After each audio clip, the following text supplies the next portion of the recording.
I tv-værter, vi gør, hvad vi kan for at opføre os ordentligt, når vi er i fjernsynet. Fordi hvis vi ikke gør det, så sidder I seere, eller i hvert fald nogle af jer seere, klar til at rette på os. Indimellem får vi rent faktisk skriftlige klager over det ene og over det andet, hvordan vi opfører os, hvordan vi ser ud og det ene og det andet.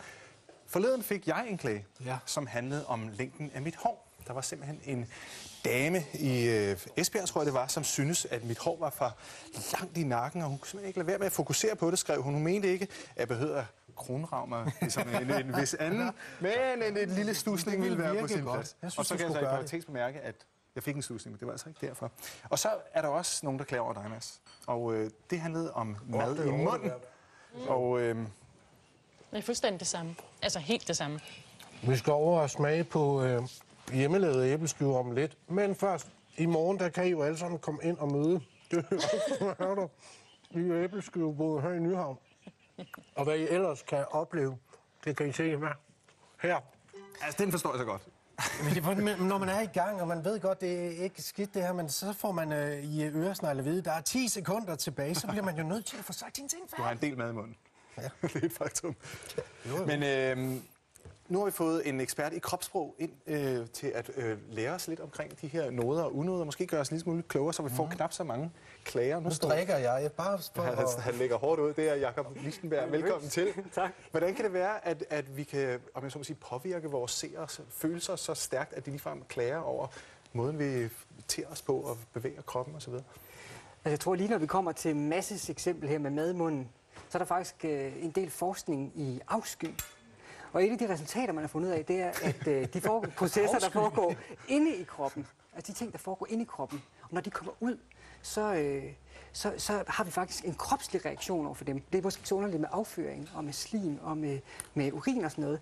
Men for eksempel spyt er måske lidt mere underligt. Hvis du for eksempel lige prøver at synke massen en gang. Det er jo faktisk at indtage spyt. Ja. Så prøv en gang spyt ned i glasset en gang.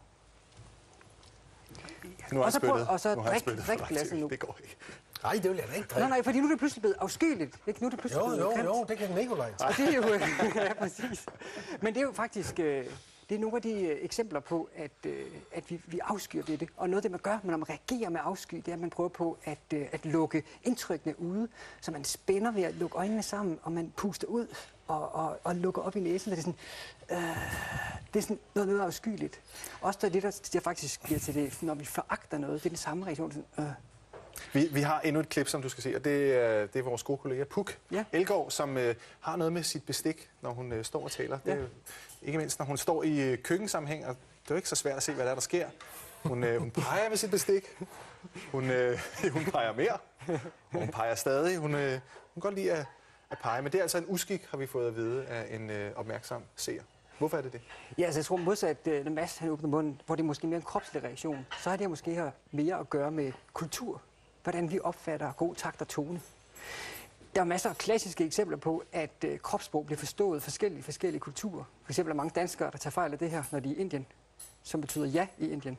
Ja. Men som de fleste forstået som nej. Ja. Det mest klassiske eksempel på, at man misforstår kropssprog, det var nok i 1969 med månelandingen, hvor Neil Armstrong og Buzz Aldrin stod op på månen og blev spurgt om, hvordan er det at være deroppe af Houston? Og så svarede de med en klassisk okay-gestikulation. Og det forstår vi godt i den vestlige verden. Men mange andre steder i verden, der betyder det noget helt andet. Der har siddet en masse folk i de ikke-vestlige verden og tænkt, hvorfor er de så vrede lige pludselig? Der har siddet folk i Japan og tænkt, hvorfor snakker de om penge?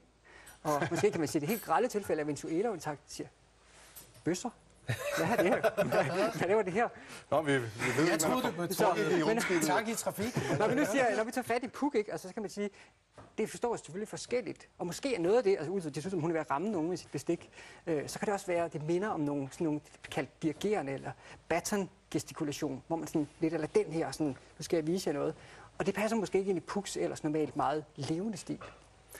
Vi har endnu et eksempel, og det er endnu en god kollega, det er Sisse Fisker, som har noget med sine ben, har en seer gjort os opmærksom på. Men det er jo faktisk ikke kun en seer, der har gjort os opmærksom på det, fordi alle værter på DR, inklusiv os, vi har jo en værtstræner, som siger, at vi må ikke lukke af hen imod vores gæster. Og her har hun så rettet op, sådan, så hun vender, eller lægger benene over kors den rigtige vej. Og det er vel meget lige til, eller hvad? Eller kan det virkelig opfattes så stærkt, også hos seerne? Eller er det bare noget, vores værtstræner siger? Det skyldes faktisk en af de her kropslige reaktioner, som er forsvarsreaktionen. At hvis vi bliver bange for noget, eller forsvares med noget, så prøver vi på at beskytte kroppen, og vi flytter os væk fra ting. Og de former for reaktioner kræver tit, at man spænder meget. Og det er egentlig helt okay, men det bliver også brugt i normale samtaler. For eksempel, hvis der er noget, vi er uinteresserede i, så flytter vi os væk fra det. Eller hvis vi er skeptiske over for noget, så spænder vi sådan lidt op og gør det til. Det betyder ikke altid, hvis folk står med krydsede arme, så skal man se det som dårligt. Men lige præcis, når hun nu sætter sig med benene over kors, så lukker hun lidt af, så er det så vigtigt, at hendes vinkel er hen mod gæsten, hun taler med. For ellers kunne hun fortolke som om, måske er hun skeptisk, måske er hun enig med det, der bliver sagt. Måske sidder hun og ikke har lyst, hun synes ikke, det er spændende, det der bliver sagt. Altså, jeg har hørt, at det talte ord kun udgør 7% af vores kommunikation, af resten sådan ligesom er kropssprog. Jeg ved ikke, om det er en myte, men... Det bliver ikke en myte, men det bliver bare misbrugt rigtig meget. Det bliver kaldt Mehrabians regel fra en professor, der hedder Albert Mehrabian, som lavede en undersøgelse, hvor hans konklusion var, at når man vurderede folk, så var 7%, vi vurderede folk på, det var det talte ord, 38%, det var udtalen, og 65% det var kropssproget. Problemet er, at det handler om meget korte interaktioner på 10 sekunder. Det handler om, når der kun om følelseskommunikation, og så handler det om, når vi ser cirka det her på folk. Men det, der faktisk er mere solid forskning omkring, det er involvering spiller en høj grad af kropssprog. Hvis vi for eksempel tager efterlønnen, så kan man sige, hvis man er 55 år gammel, og efterlønnen, man godt kunne tænke på efterløn, så er man meget involveret. Så vil det, folk siger omkring efterlønnen, der vil det talte ord betyde rigtig meget. Hvis man er 22 år gammel, og efterlønnen virker som om, det er rigtig langt ude i fremtiden, så vil kropssprog betyde rigtig. Nu gør jeg sådan med kortene. Det er kropssprog for... Nu skal vi tiden. Tusind tak, fordi du kom. Det var så lidt.